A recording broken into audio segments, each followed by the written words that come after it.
Hi, my name is Phil. I like talking about politics, and in this video I'd like to discuss the latest government Brexit outburst, where a cabinet minister seems to be furious that Brexit, in actual fact, means Brexit. But first, if you'd like to be notified of daily news and politics, please subscribe to the channel and click the bell notification icon. So George Eustice, who's the Environment Secretary, who, amongst other things, will have an overview of farming, wrote a letter a few days ago to the European Commission concerning the ban on live bivalve molluscs, although it seems to have only been sent a couple of days ago. It's hard to tell because the letter was dated 8th of February 2020. So is Eustice a clairvoyant and actually wrote the letter a full year in ahead, in advance of knowing it would at this point be needed? Or is he just a boob who, like a lot of government ministers, has surrounded himself with sycophants who don't even know what year it is, rather than competent administrators who don't want to embarrass the UK on the world stage? Also has an incorrect spelling of sighting in the opening statement. But anyway, the content of the letter more important. So the way correspondents are presenting this is that the government seem to be in a genuine panic about what they are terming imminent market collapse. Now, this would strongly suggest that the government, and possibly even senior civil servants, did not actually expect this particular Brexit consequence, which was apparent to anybody who actually understood EU rules. Oh well, I guess this is what happens when you surround yourself with yes men instead of experts. We're sick of experts, apparently. And if it weren't so tragic for so many communities who depend upon this trade, the letter would actually be comical. Because Eustice starts off by saying that the trade in LBMs has been in place for many years. Yes, George. So was our EU membership, you massive tool. See, this is the thing. We were EU members and now we're not.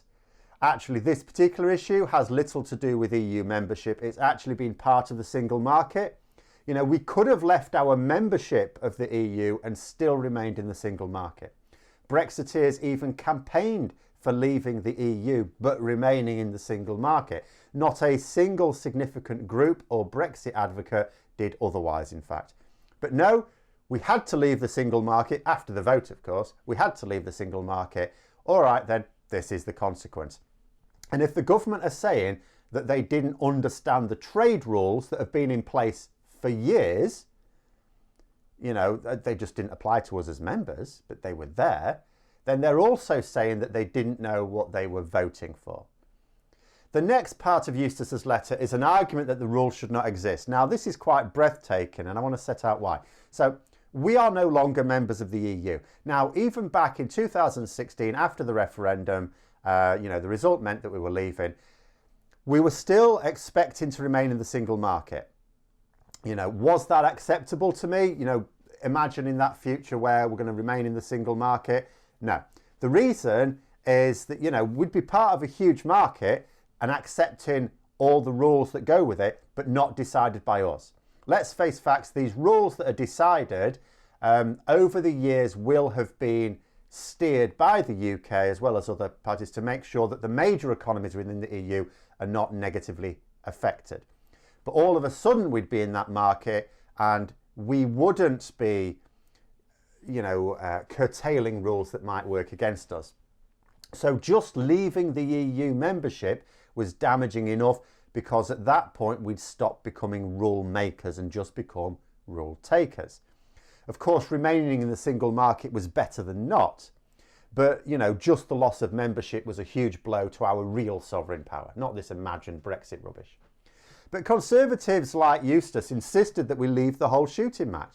This has included EU schemes of mutual benefit, like Erasmus, for example, and a whole raft of regulatory bodies which are also hitting our trade, the fact that we don't have them in place. What I'm saying in a nutshell is that the UK government deliberately forged a path that meant having nothing to do with the EU.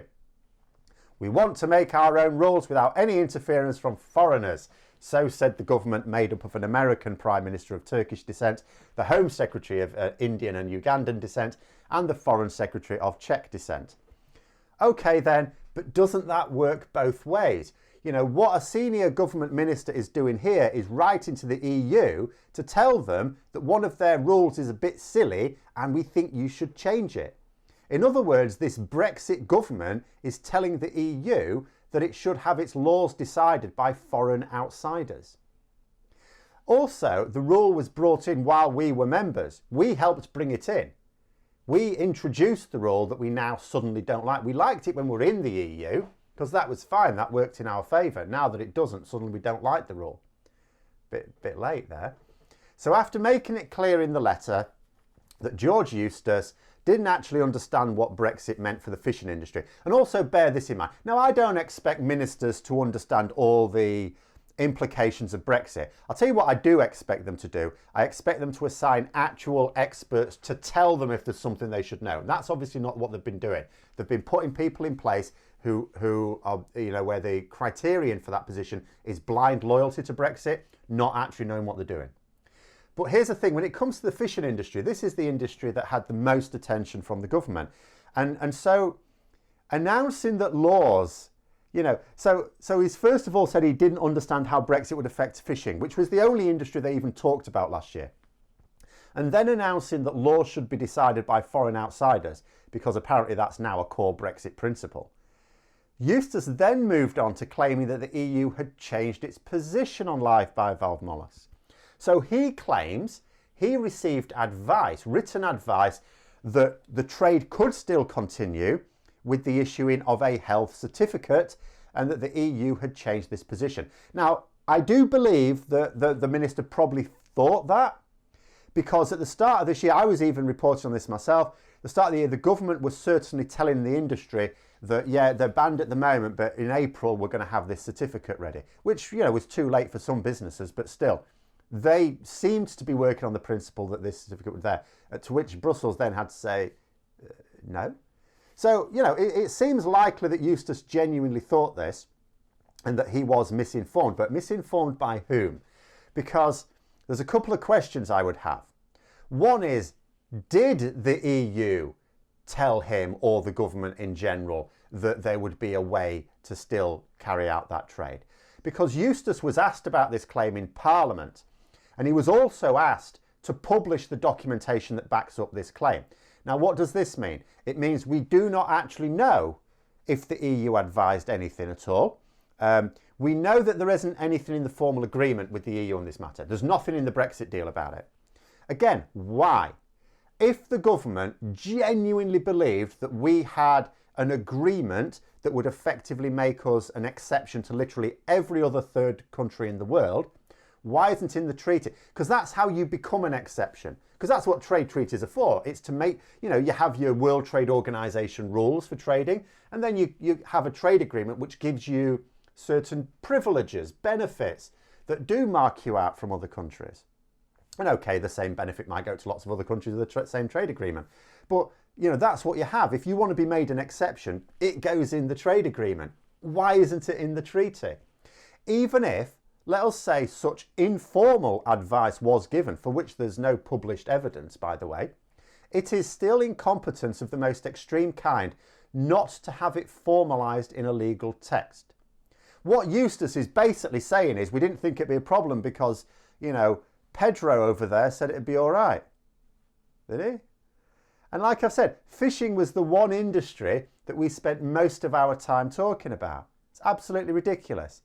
Now, assuming he's not lying, which is, we don't know because he's not produced as yet the proof of the correspondence that he's claiming. And then the second thing to ask here is, so let's say that advice was given. Let us say there was some correspondence, and it emerges, there's proof of it. It was written in September 2019.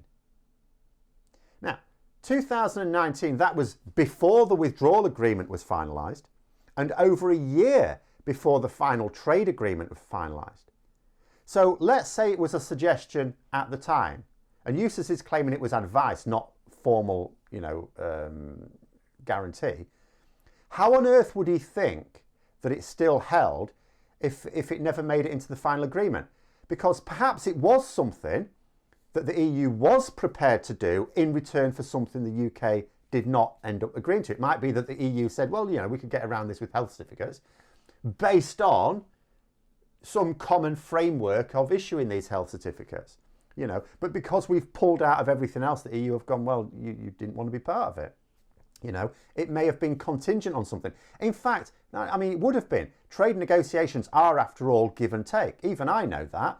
If something is offered, it's only offered on the understanding that, you know, they get something in return. I mean, talking about changing position, we signed the withdrawal agreement which set out the broad framework for the trade agreement. And then Boris Johnson spent most of 2020 completely ignoring it, trying to bypass it, trying to tear it up. And we do have the text for that, not hearsay. We actually have the text for that. We know that the UK government changed position on what was agreed in 2019, for a fact.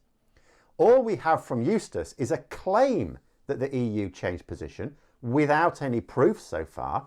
And even if that proof did exist and was published, it still doesn't explain why we didn't make sure it was included in the legally binding treaty that Boris Johnson and his Conservatives, including George Eustice, are trying to tell us represents a good deal for Britain. And then 6 weeks later, they tell us they didn't actually understand the deal. Finally, the one good thing that may come out of this letter is that Eustice is calling for a meeting about the issue. Now, this may seem innocuous because it's an obvious thing to do, isn't it? But it does actually represent a massive change in government policy, which has been characterised by refusing to meet with the EU on any matter except, of course, the Northern Ireland Protocol, for which it's essential. And as a few correspondents have pointed out, this might well mean that the government start taking Brexit seriously at some point. I suspect not quite yet, but at some point, rather than treating it as a political game, and then realise that actually nothing will change without meaningful dialogue. They may even come to realise that if you want something, you have to offer something in return. But there we are. Those are my thoughts. Let me know yours in the comments below. Hope you found the video interesting. If you did, don't forget to click the like button. If you'd like to support the channel further, please also click the Patreon link for details. And until next time, I'll see you later.